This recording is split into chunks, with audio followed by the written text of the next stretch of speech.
On August 20th, 2023, Spain won the Women's World Cup for the first time in the country's history. The final was played in Sydney, Australia, against England. Spain won 1-0.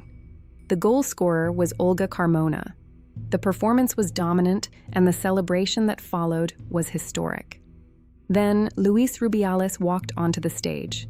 Rubiales was the president of the Royal Spanish Football Federation, the governing body that controlled every dimension of women's and men's football in Spain, including the careers of the 23 players who had just won the World Cup. He kissed player Jenni Hermoso on the lips. He did it without her consent. He held her head with both hands, and he did it in front of every camera broadcasting the ceremony to the world. The footage was immediate. The reaction took a few hours to build, and then it was everywhere. Like and subscribe if you're new here. This story moved fast, and the ending is one you need to see all the way through.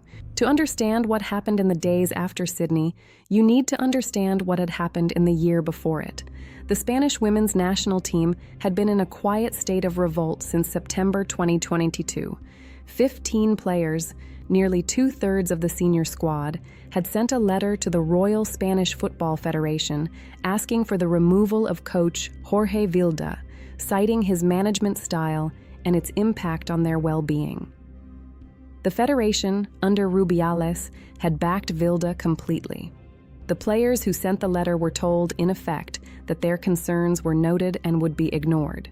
Several of those players were then left off subsequent national team squads. The message was clear. The federation decided who played for Spain, not the players.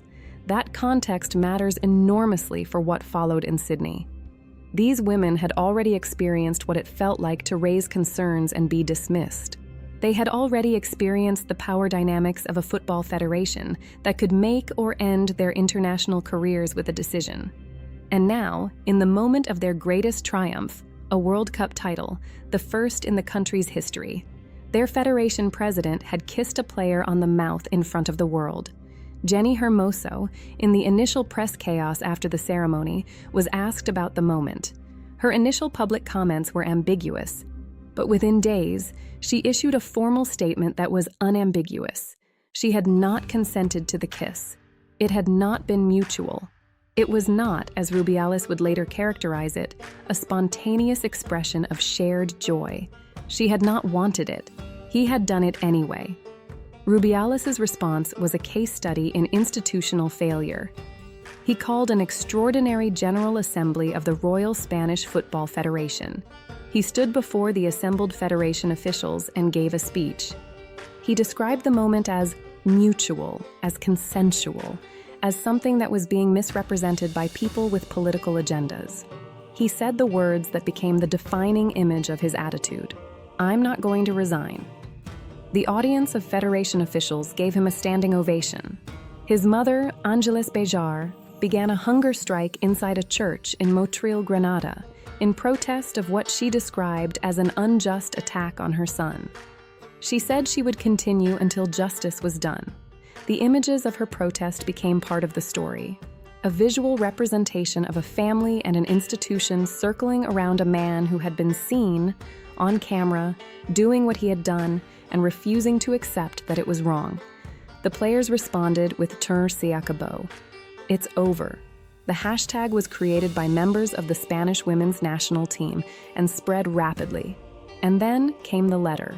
More than 80% of the Spanish women's senior national team players, along with players from national youth squads, totaling more than 80 women across different levels, signed a declaration stating that they would not play for Spain as long as Luis Rubiales remained in his position. This was not a threat made in the heat of the moment. It was a coordinated, formal action by athletes who understood what they were risking. Rubiales had the authority to end their international careers.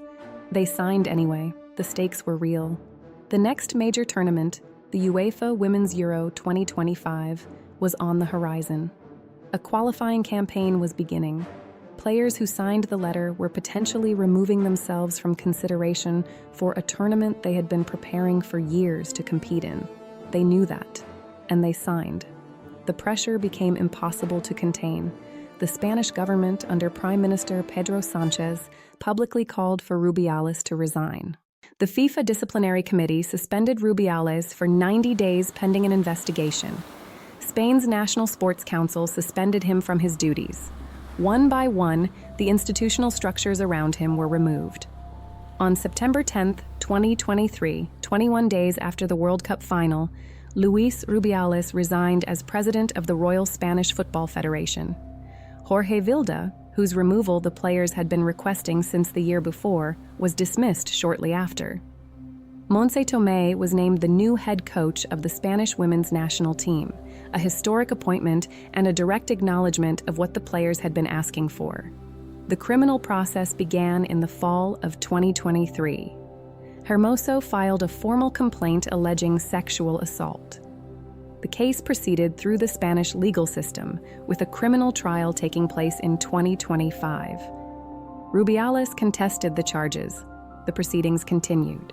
What the story of Luis Rubiales and the Spanish women's national team reveals is something that goes beyond a single incident at a medal ceremony. It reveals the power structure that governs women's football and what it takes to successfully challenge that structure. The players had tried in 2022 through formal channels and been ignored. They had won the World Cup in 2023 and been publicly violated at the moment of their victory. And then they had done the only thing left. They refused, together, with their names on a document. The power of a football federation over an individual player is nearly absolute. It controls selection, it controls contracts, it controls access to international competition. The 23 women who signed that letter were putting their careers on a scale against a principle, and they won. Acabo. It was over, and it ended because the women refused to let it continue. If you want to understand more stories like this one, where the athletes who should have been protected had to protect themselves, this channel is where those stories live. Subscribe, and we'll see you in the next one.